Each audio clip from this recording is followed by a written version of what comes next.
مدینہ طیبہ میں نبی کریم صلی اللہ علیہ وآلہ وسلم نے پہنچنے کے بعد جو سب سے پہلا کام کیا وہ مسجد نبوی کی بنیاد ہے اور مسجد نبوی کی تعمیر۔ میری مدینہ طیبہ میں پہنچ کر آپ صلی اللہ علیہ وآلہ وسلم نے جس چیز کی طرف سب سے پہلے توجہ فرمائی وہ مسجد نبوی کی تعمیر۔ اسے کل بھی ہم نے ذکر کیا تھا کہ جب نبی کریم صلی اللہ علیہ وآلہ وسلم کی ناقہ اونٹنی قصواء مدینہ طیبہ پہنچی تو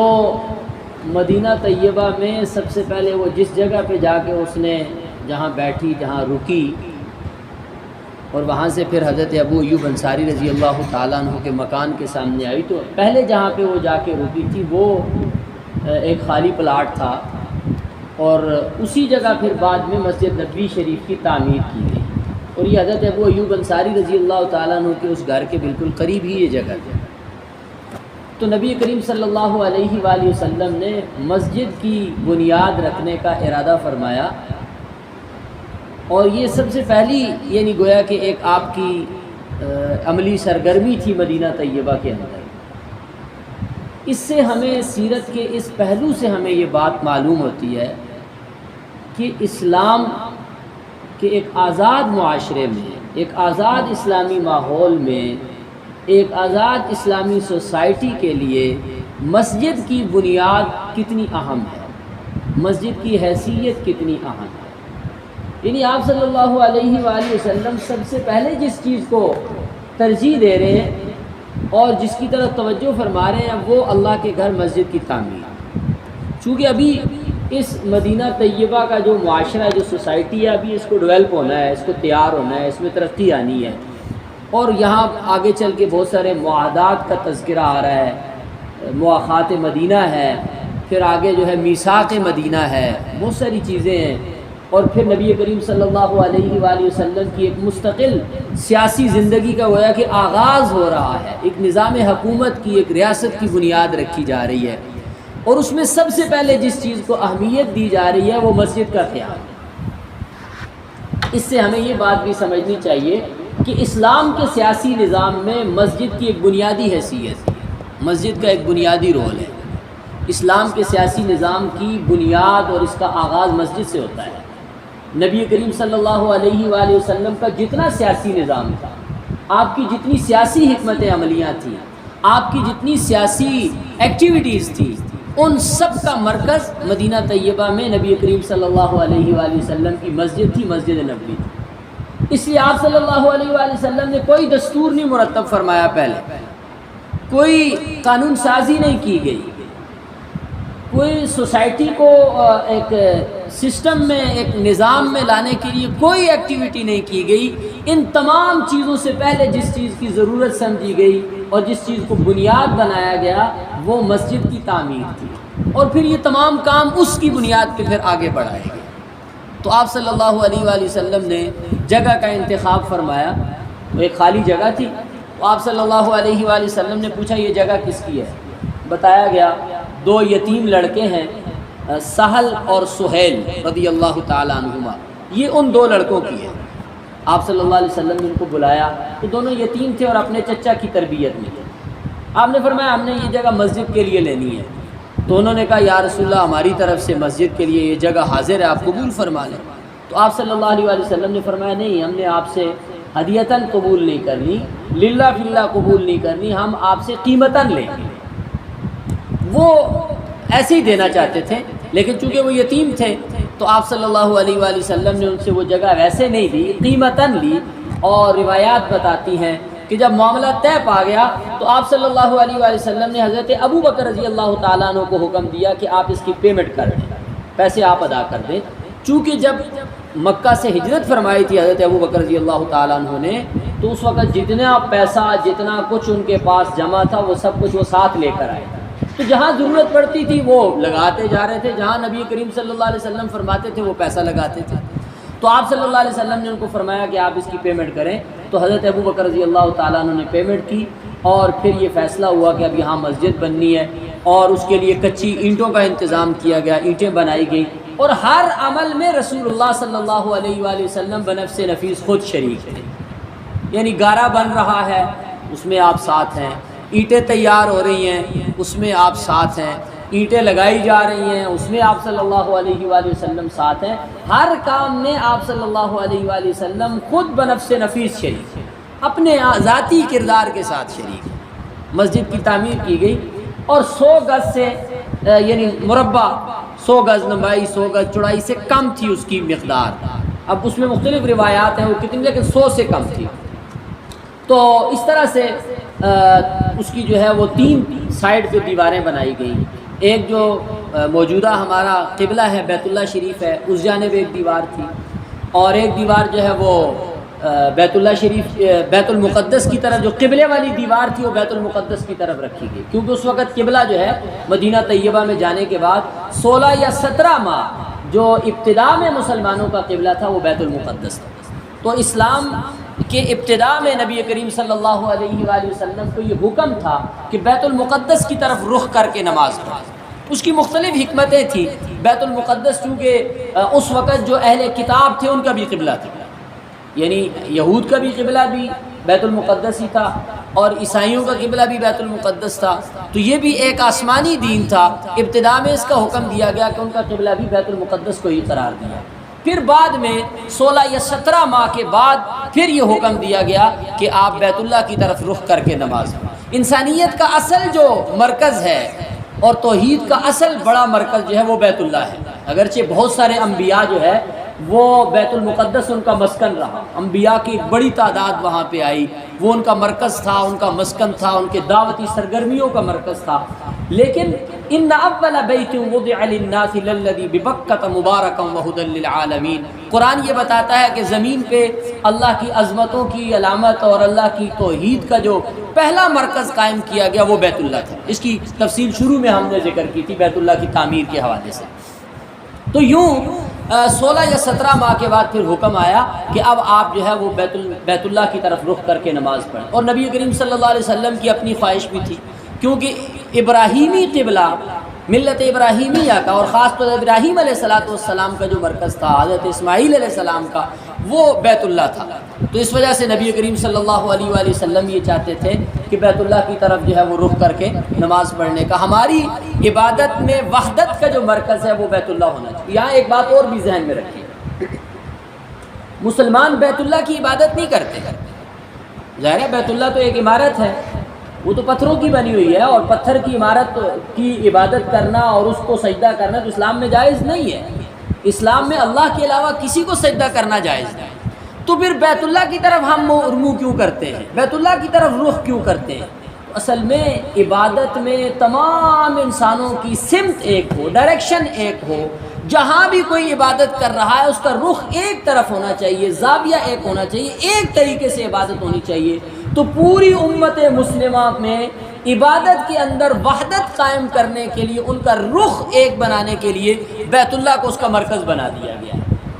یہی وجہ ہے کہ مسلمان اب یہاں ہم اپنی مسجد میں عبادت کرتے ہیں، تو ظاہر ہے یہاں تو وہ عمارت نہیں ہے پتھر کی، وہ بلڈنگ یہاں پر تو نہیں ہے، لیکن یہاں سے ہم رخ اس کی طرف کر رہے ہیں، تو اس لیے جہاں کہیں بھی ہم ہیں تو ہماری عبادت میں ہمارے رخ بیت اللہ کی طرف ہوتے ہیں، عبادت ہم اللہ کی کرتے ہیں، سجدہ ہم اللہ کو کرتے ہیں، ہم بیت اللہ کو سجدہ نہیں کرتے، بیت اللہ کی طرف منہ ضرور کرتے ہیں لیکن سجدہ اللہ کو کرتے ہیں۔ یہی وجہ ہے کہ اگر آپ فضا میں چلے جاتے ہیں،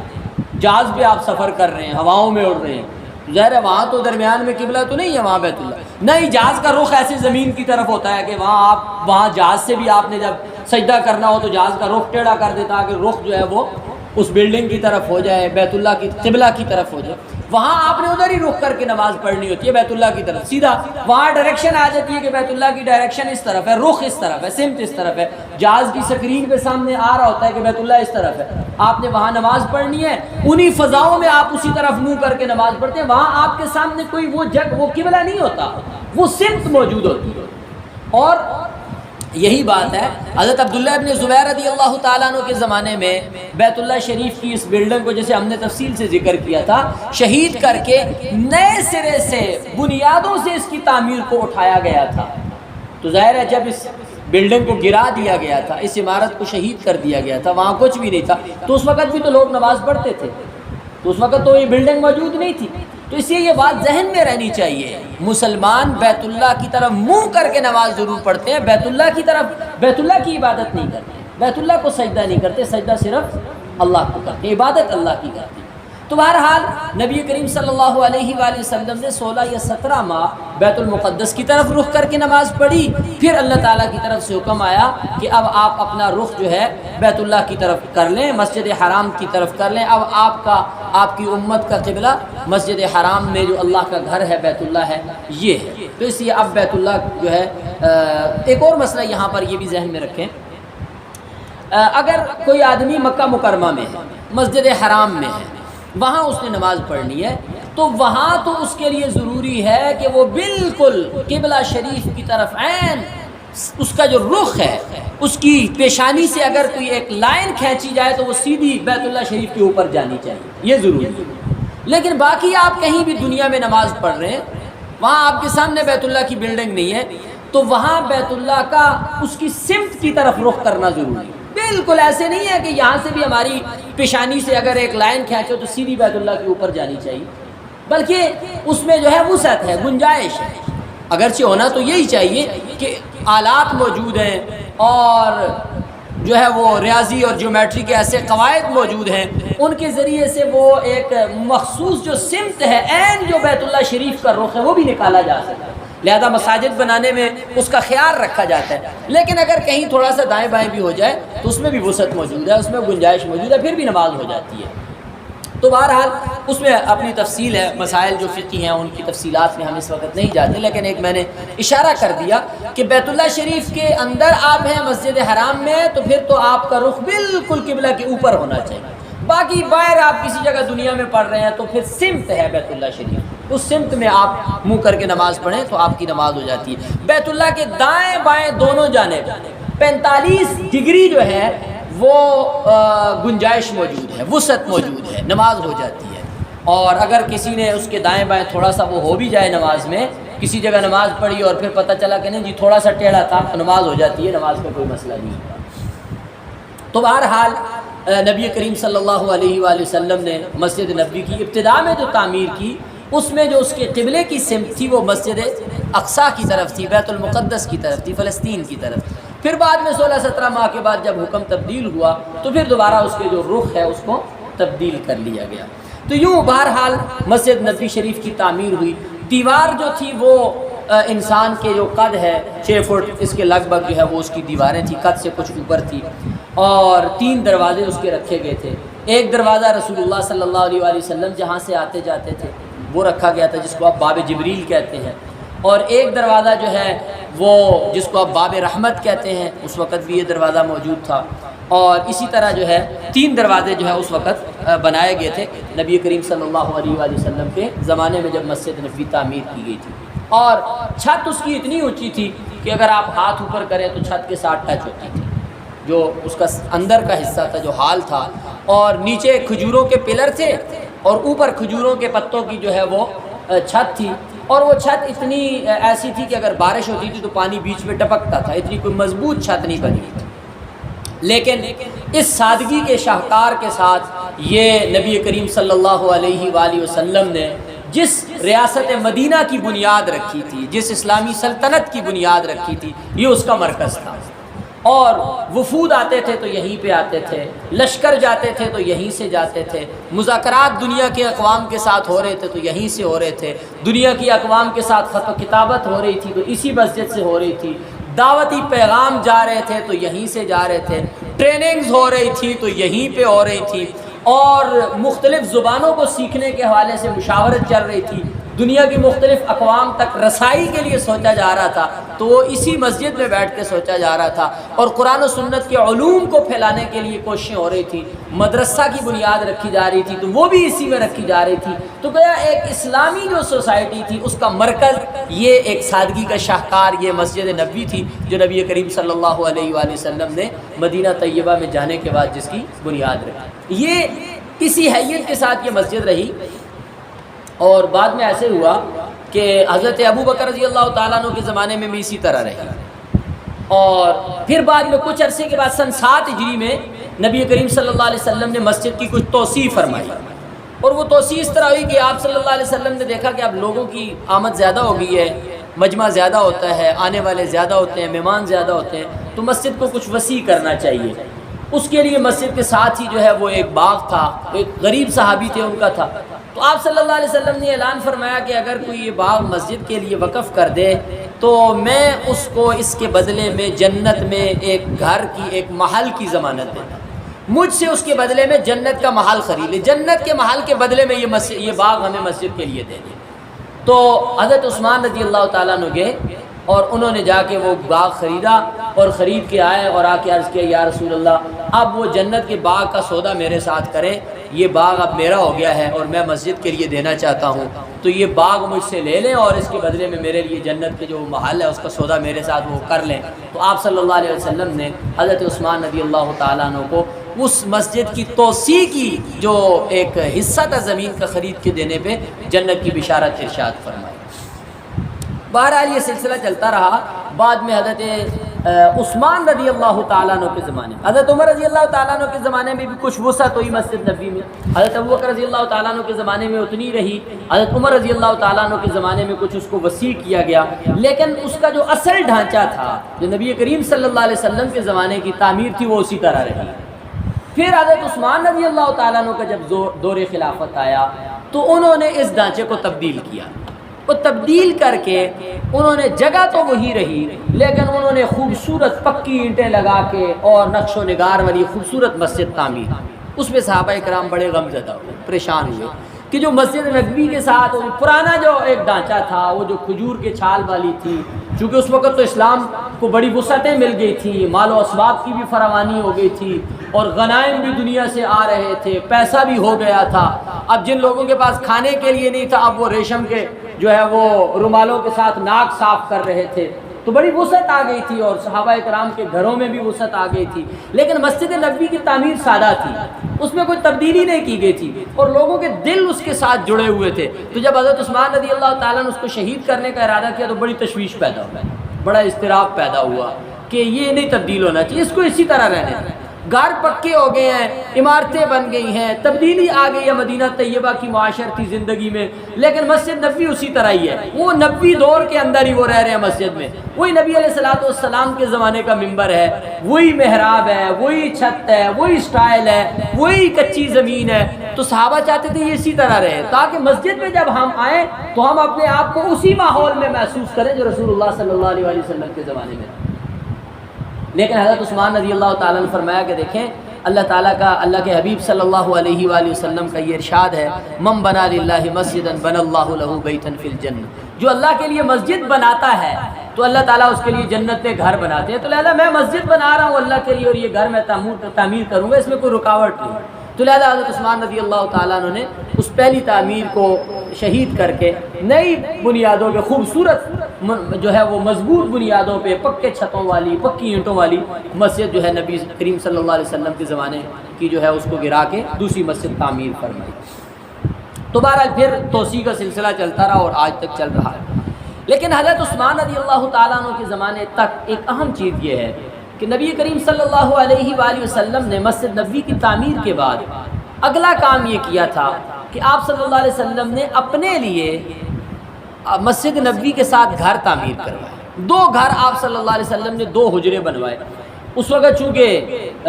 حضرت عائشہ رضی اللہ تعالیٰ عنہ کا نکاح بھی ہو چکا تھا نبی کریم صلی اللہ علیہ وسلم کے ساتھ، تو 2 حجرے بنائے گئے، ایک گھر چھوٹا سا جو ہے وہ حضرت سودا رضی اللہ تعالیٰ عنہ جو نبی کریم صلی اللہ علیہ وآلہ وسلم کی زوجہ محترمہ تھی ان کے لیے بنایا گیا، کل بھی ان کا ذکر ہوا، اور دوسرا گھر حضرت عائشہ رضی اللہ تعالیٰ عنہ کے لیے بنایا گیا۔ اس طرح پھر بعد میں جب نبی کریم صلی اللہ علیہ وسلم کی اور شادیاں ہوتی رہیں تو ازواج مطہرات کے لیے حجرے مسجد نبوی کے ساتھ ساتھ ہی بنائے جاتے رہے۔ یہی وجہ ہے کہ حضرت عمر کے زمانے میں، حضرت عثمان کے زمانے میں مسجد نبوی کی جو توسیع ہوتی تھی وہ اس سمت میں وہ توسیع کرتے تھے جس سمت میں حجرے نہیں تھے، گھر نہیں تھے۔ ازواج مطہرات کے گھروں والی جانب میں توسیع نہیں ہوتی تھی، وہ اسی طرح اپنی جگہ پہ باقی تھے، دوسری جو جانب تھی اس میں وسعت کرتے جاتے تھے، اس کو بڑھاتے جاتے تھے۔ ولید ابن عبد الملک کے زمانہ خلافت میں یہ ہوا کہ ولید نے پھر وہ حجرے جتنے بھی تھے ازواج مطہرات کے ان سب کو گرا کر ان سب کو مسجد نبوی میں شامل کیا۔ اس میں صحابہ کرام جو ہے وہ جو اس وقت موجود تھے ان کا دل بڑا رنجیدہ ہوا۔ انہوں نے کہا کہ یہی حجرے تھے جن کو دیکھ کے ہم نبی کریم صلی اللہ علیہ وسلم کے زمانے کو یاد کرتے تھے۔ اور اس میں ایک صحابی ہیں حضرت سہل بن حنیف رضی اللہ تعالی عنہ، انہوں نے بڑی خوبصورت بات ارشاد فرمائی۔ انہوں نے کہا کہ کاش ولید جو ہے ان حجروں کو نہ گراتا اور یہ اسی طرح رہتے تاکہ بعد میں آنے والی امت دیکھتی جس نبی نے اتنا بڑا انقلاب برپا کیا، آج جس نبی کے ماننے والوں کے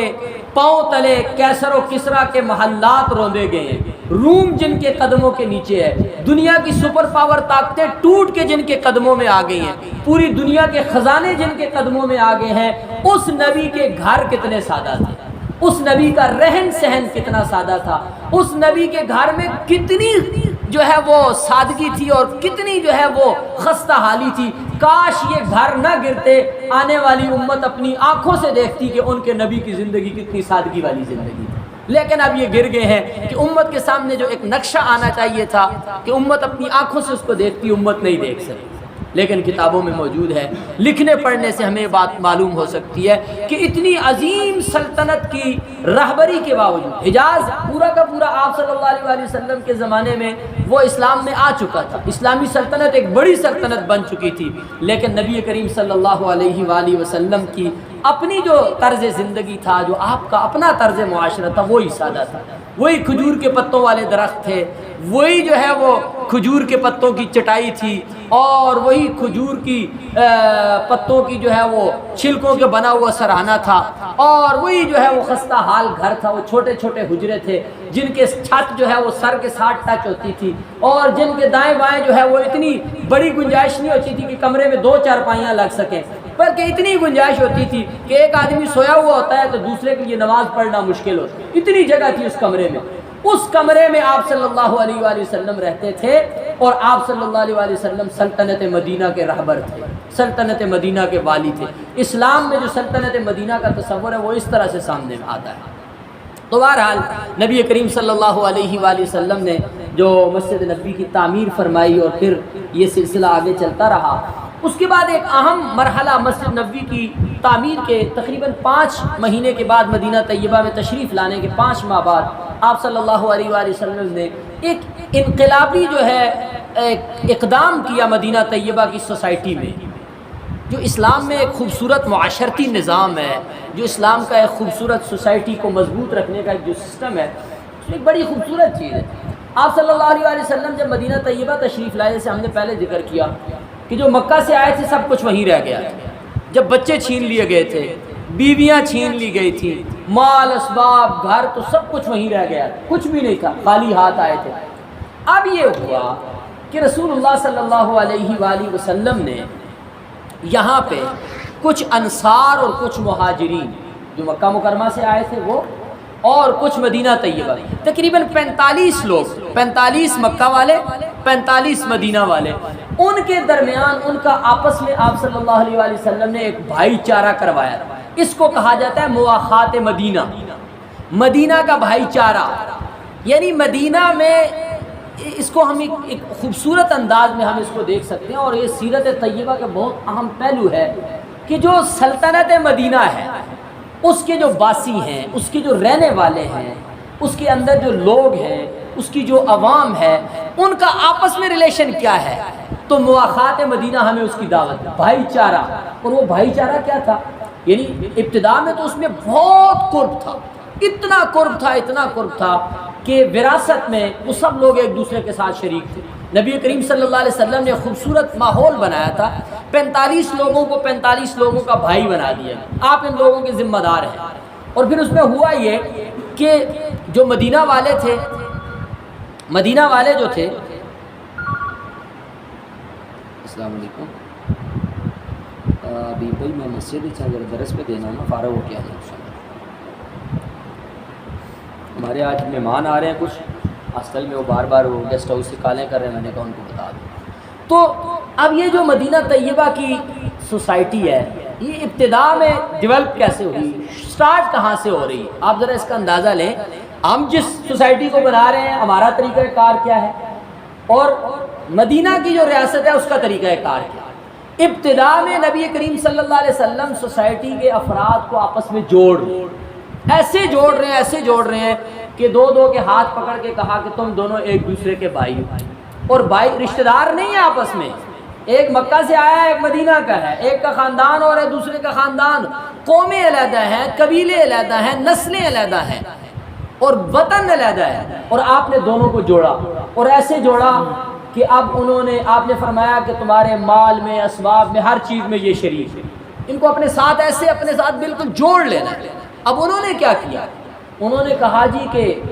گھر میں گئے، درمیان میں دیوار لگائی، آدھا گھر تمہارا ہے آدھا میرا ہے، باغات ہے درمیان سے کاٹا، آدھا تیرا ہے آدھا میرا ہے، کاروبار ہے درمیان سے آدھا کیا، آدھا کاروبار تیرا ہے آدھا میرا ہے، دکانیں ہیں، بازار ہیں، جو کچھ تھا تقسیم کیا، یہاں تک کہ جس کی 2 بیویاں تھیں اس نے کھلے دل سے اپنے بھائی کو کہا کہ میں تمہارے لیے اپنی ایک بیوی کو طلاق دینے کے لیے تیار ہوں، تجھے رشتہ کوئی نہیں دے گا لیکن یہ میری بیویوں میں سے ایک تمہارے ساتھ شادی کرنے کے لیے تیار ہے، جس کو تم پسند کرتے ہو اس کو میں طلاق دے دوں گا، تم اس سے شادی۔ اور یہ واقعات بھی ہوئے، اس نے طلاق دی، بیوی بھی تیار ہے، یہ نبی کا حکم ہے۔ ہم نے ایک سوسائٹی بنانی ہے اور اس میں اتنا جوڑ پیدا کرنا ہے، محبت کی ایک ایسی مثال پیدا کرنی ہے کہ قیامت تک آنے والی انسانیت میں وہ مثال نہ بن سکے۔ تو یہ بھی ہوا کہ طلاقیں ہوئیں اور پھر ان کی بیویوں دوسروں کے ساتھ شادیاں ہو گئیں اور وراثت تک میں ہر چیز میں تقسیم کر دیا گیا، ایک دوسرے کو جوڑ دیا گیا۔ اس کو مواخات مدینہ کہا جاتا ہے۔ یہ مدینہ کی ریاست کا بھائی چارہ ہے، یہ آپس میں محبتیں ہیں، یہ الفتیں ہیں کہ ایک دوسرے کے ساتھ اتنا قرب ہے، اتنی محبتیں ہیں کہ ایک سوسائٹی کا ہر فرد دوسرے پہ سب کچھ قربان کرنے کے لیے، کاٹنے کے لیے نہیں کہ ہر ایک دوسرے کو کاٹنے کے لیے تیار ہوگا تو یہ مدینہ کی سوسائٹی ہوگی، نہیں، مدینہ کی جو ریاست ہے اس میں ہر ایک دوسرے کے لیے قربانی دینے کے لیے تیار، دوسرے کے اوپر قربان ہونے کے لیے تیار۔ یہ اسلامی معاشرت کی بنیاد ہے جو نبی کریم صلی اللہ علیہ وآلہ وسلم مدینہ طیبہ میں ابتدائی زمانے میں پیش فرما رہے ہیں۔ تو بہرحال ایک یہ مواخات مدینہ کا مرحلہ ہوا، اور پھر بہرحال آگے چل کر کچھ عرصے کے بعد یہ ہوا کہ جب پھر وراثت کے احکام آئے، کچھ دوسری چیزیں آ گئیں، تو پھر وہ جو بھائی چارہ تھا وہ ختم ہو گیا، یعنی کچھ احکام میں ختم ہو گیا، وراثت وغیرہ میں ختم ہو گیا۔ پھر ایک اور فارمولہ دیا گیا، یہ تو ابتدائی فارمولہ تھا سوسائٹی میں محبتیں قائم کرنے کے لیے۔ پھر آگے چل کے جب سوسائٹی مضبوط ہو گئی، ایک سسٹم بن گیا، ایک معاشرت قائم ہو گئی، تو اب یہ ہوا کہ جو سوسائٹی کی بنیاد پہ رشتے بنے تھے ان رشتوں کی جو حیثیت تھی اس کو ختم کر دیا گیا، اور ایک نیا عالمگیر رشتہ دیا گیا، ایک نیا نظام دیا گیا، اس کو کہا جاتا ہے انما المؤمنون اخوہ، کہ اب اسلامی بھائی چارہ وجود میں ہے۔ یہ تو سوسائٹی کے افراد میں بنیادی طور پہ بھائی چارہ، جب سوسائٹی بن گئی تو اب یہ کہا گیا انما المؤمنون اخوہ، کہ ہر مسلمان دوسرے مسلمان کا بھائی۔ اب وہ خاص بھائی چارہ جس کی ابتدا میں ضرورت تھی وہ ختم ہے، اب یہ ہے کہ انما المؤمنون اخوہ کی بنیاد پر اب ایک عمومی مواخات، ایک عمومی ہمدردی کا ماحول ہوگا کہ ہر ایک دوسرے کو اپنا بھائی سمجھے گا، ہر عورت دوسرے کو اپنی بہن سمجھے گی، اور معاشرہ جو ہے وہ برادرانہ محبتوں کی بنیاد پہ استوار ہوگا، اس پہ وہ کھڑا ہوگا۔ تو یوں اسلامی ریاست اور ریاست مدینہ اور اسلامی سلطنت جو تھی مدینہ طیبہ کی، اس کو پروان چڑھایا جا رہا تھا۔ تو یوں مدینہ طیبہ میں ایک اسلامی سوسائٹی اور ایک اسلامی معاشرت کی بنیاد پڑی اور یہ آگے بڑھی، اور پھر احکام کا سلسلہ شروع ہوا۔ اور یہاں ہم ذکر کریں گے کہ نبی کریم صلی اللہ علیہ وآلہ وسلم جب تشریف لائے مکہ مکرمہ سے مدینہ طیبہ میں، جیسے ہم نے پہلے ذکر کیا تھا کہ 5 نمازیں تو معراج میں عطا کر دی گئی تھی، سفر معراج کا ہم نے تفصیل سے تذکرہ کیا تھا، 5 نمازیں مل گئی تھی۔ اب جب مدینہ طیبہ میں آگے اذان نہیں، یہ بات بھی ذہن میں رکھیں کہ اذان نمازوں کے ساتھ نہیں دی گئی، اچھا، جب نبی کریم صلی اللہ علیہ وآلہ وسلم گئے تھے معراج پہ تو وہاں فرشتے عبادت کرتے تھے، بیت المعمور کے باہر نمازیں پڑھتے تھے، تو فرشتے اذان دیتے تھے، وہاں آپ نے اذان سنی تھی۔ لیکن جب آپ صلی اللہ علیہ وآلہ وسلم کو 5 نمازیں دی گئیں تو اذان نہیں دی گئی، نمازوں کے اوقات دیے گئے۔ اور اس کا کچھ تذکرہ ہم نے کیا تھا کہ جب واپس تشریف لائے تھے تو جبریل امین نے 2 دن بیت اللہ کے پاس آ کر نبی کریم صلی اللہ علیہ وسلم کو نمازیں پڑھائی تھیں اور نمازوں کے اوقات بتائے تھے۔ اب مدینہ طیبہ میں تشریف لائے، اب چونکہ وہاں مکہ میں تو ماحول اور تھا، یہاں ضرورت تھی اذان کی، یہاں ضرورت تھی لوگوں کو نماز کے لیے دعوت دینے کی، یہاں عمومی اعلان کرنے کی ضرورت تھی۔ تو نبی کریم صلی اللہ علیہ وآلہ وسلم نے صحابہ کی میٹنگ بلائی، ان کے ساتھ مشاورت کی کہ بھائی ابھی ایک سوسائٹی بن گئی ہے، ایک نظام بن گیا ہے، مسجد ہے، مرکز ہے، اب اس مرکز میں لوگوں کو 5 وقت میں جمع کرنے کے لیے کیا سسٹم اختیار کیا جائے؟ تو صحابہ اکرام نے مشورہ دیا۔ ایک مشورہ یہ سامنے آیا جو سوسائٹی کا حصہ تھا، پرانی جاہلی سوسائٹی کا، وہ یہ تھا کہ کسی اونچی جگہ پہ آگ جلاتے، یہ جب نماز کا وقت ہو تو کسی پہاڑی پہ ایک جگہ رکھ لیتے، ایک مینارہ بنا لیتے، ایک اونچی جگہ بنا لیتے ہیں، اس جگہ پہ ہم آگ جلایا کریں گے تو ظاہر ہے وہاں سے دھواں اٹھے گا، اور گاؤں میں رہنے والے جانتے ہیں کہ 10 گاؤں میں سے بھی کسی ایک میں شام کے وقت جب تندور جلتا ہے نا تو 10 گاؤں کو وہ دھواں نظر آ رہا ہوتا ہے۔ تو یہ تو مدینہ کی ویسے بھی چھوٹی سی سوسائٹی تھی، چھوٹا سا معاشرہ تھا، چھوٹے چھوٹے گھر تھے، تو اس میں اگر دھواں کہیں لگ جائے تو کسی کو دکھائی دینا مشکل کام نہیں تھا۔ تو یہ کہا جی کہ کسی اونچی جگہ پہ آگ جلانے کا سیٹ اپ سٹارٹ کرتے ہیں۔ تو نبی کریم صلی اللہ علیہ وسلم نے فرمایا نہیں، کہ آگ تو آتش پرستوں کی عبادت کی علامت ہے، تو ہم نے ان کی ساتھ کوئی مشابہت اختیار نہیں کی۔ پھر ایک رائے یہ سامنے آئی کہ یہودی جو ہیں وہ ایک خاص باجا ہے وہ بجاتے ہیں، تو ہم بھی اس طرح کا ایک باجا بنا لیتے ہیں کہ جب نماز کا ہمارا وقت ہو تو جس طرح یہودی اپنا وہ خاص باجا بجا کر لوگوں کو جمع کرتے ہیں تو ہم بھی باجا بجا کے جمع کیا کریں۔ تو نبی کریم صلی اللہ علیہ وسلم نے فرمایا کہ نہیں، باجے والا جو ہے نا یہ یہودیوں کا طریقہ، تو وہ ہم کیسے اختیار کریں گے، ان کے ساتھ مشابہت کی ہم نے اختیار نہیں کی۔ ایک رائے یہ سامنے آئی، یہ صحیح بخاری اور حدیث کی دوسری کتابوں میں اس کی تفصیلات موجود ہیں۔ ایک رائے یہ سامنے آئی کہ اچھا ایسے کرتے ہیں، عیسائی کیونکہ وہ زیادہ ہمارے قریب بھی ہیں، تو کیوں نہ جو ہے عیسائیوں کی جو گھنٹیاں ہیں اس طرح کی کوئی گھنٹی ہم بھی ایک بنا لیں، تو ہم عیسائیوں کی جس طرح گھنٹی بجتی ہے تو ہم وہ گھنٹی بجایا کریں۔ تو نبی کریم صلی اللہ علیہ وسلم نے فرمایا کہ نہیں، یہ گھنٹیاں بھی چونکہ عیسائیوں کا طریقہ ہے تو ہم اپنی عبادت میں کسی بھی کافر قوم کے ساتھ ہم مشابہت اختیار نہیں کریں، خاص طور پہ عبادت میں، شعائر دین میں، تو ان کے ساتھ مشابہت اختیار کرنے کی کوئی گنجائش ہی نہیں۔ اب یہ طے ہوا کہ حضرت عمر کی یہ رائے تھی، حضرت عمر رضی اللہ تعالیٰ نے یہ رائے دی کہ یا رسول اللہ ایسے کرتے ہیں کہ ایک بندہ مقرر کر دیتے ہیں، وہ نماز کے وقت مدینہ کی گلیوں میں گھوم پھر کے جو ہے نا آواز دے دیا کرے کہ نماز ہونے والی ہے بھائی آ جاؤ، تو بس لوگ جمع ہو جایا کریں اور نماز پڑھیں۔ تو نبی کریم صلی اللہ علیہ وسلم نے فرمایا یہ ٹھیک ہے۔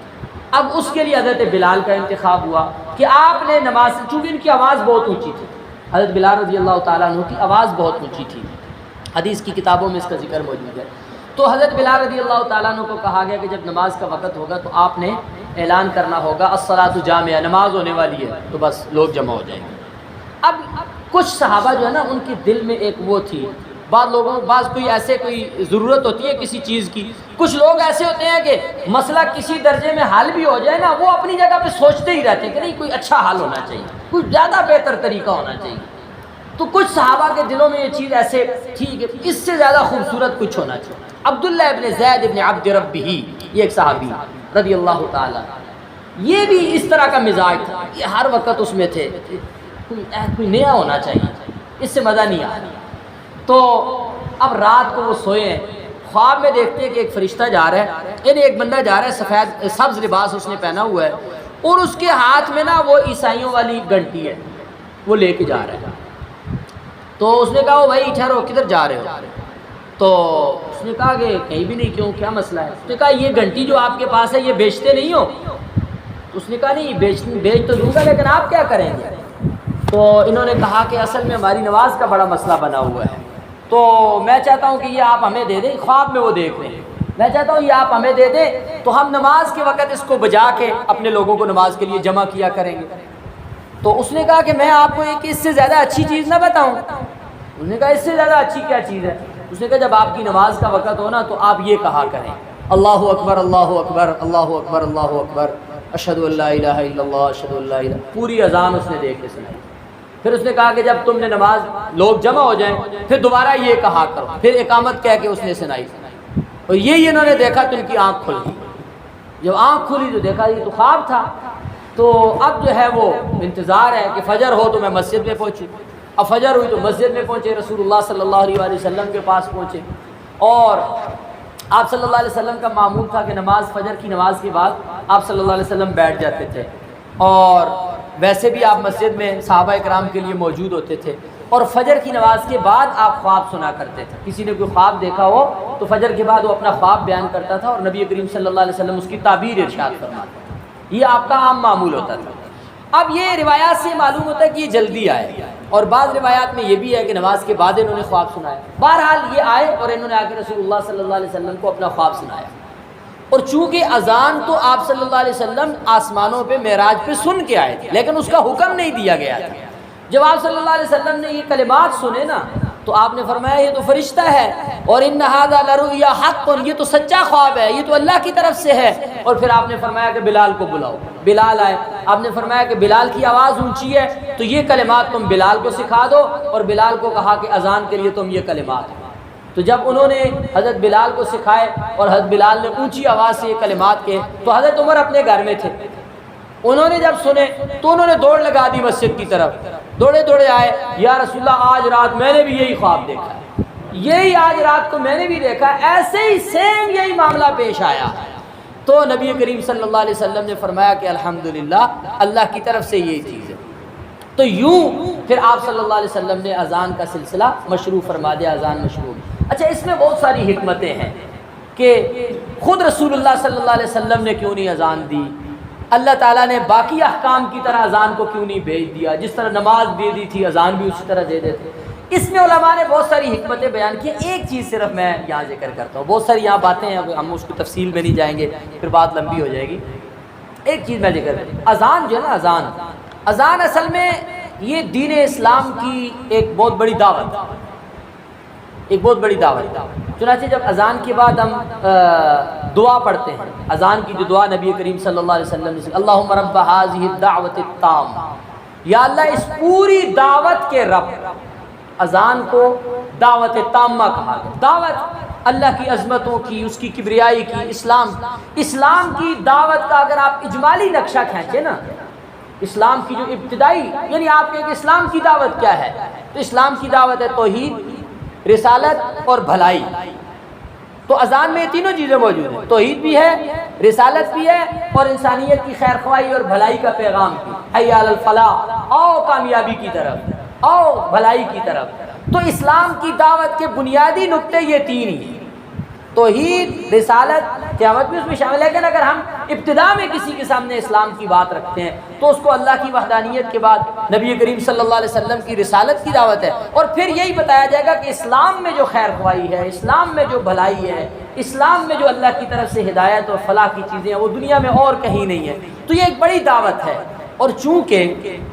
نبی کریم صلی اللہ علیہ وسلم تو پیغام لے کے آگے، شریعت بھی لے کے آگے، اب آپ کی امت کے ذمے یہ دعوت کا پیغام، یعنی نبی کریم صلی اللہ علیہ وسلم کے پیغام حق کی دعوت چونکہ امت کے ذمے ہے، امت نے اس کو پھیلانا ہے، تو ابتدا سے اللہ تعالیٰ نے دعوت کا ایک بڑا اعلان جو ہے وہ امت کے ذریعے سے مشروع کروایا، امتی کو اس میں سامنے لایا کہ جو دعوت کا کام ہے، جس نے ہمیشہ جاری رہنا ہے، جو اسلام کی دعوت ہے، اس کے پھیلاؤ کا ذریعہ ہے، اس کا جو چرچا کرنا ہے وہ امتیوں نے کرنا ہے۔ تو اس لیے ابتدائی دعوت کے لیے بھی ایک امتی کا انتخاب کیا گیا، اور اس کے ذریعے سے دعوت کے پیغام کو نبی کریم صلی اللہ علیہ وسلم کی تصدیق کے ذریعے سے قائم کر کے اس کو جاری اور ساری فرما دیا۔ اور بہت ساری اذان میں حکمتیں ہیں، بہت ساری باتیں ہیں، انشاءاللہ وہ ساتھ ساتھ آپ سنتے رہیں گے۔ اللہ تعالی ہمیں سیرت طیبہ کی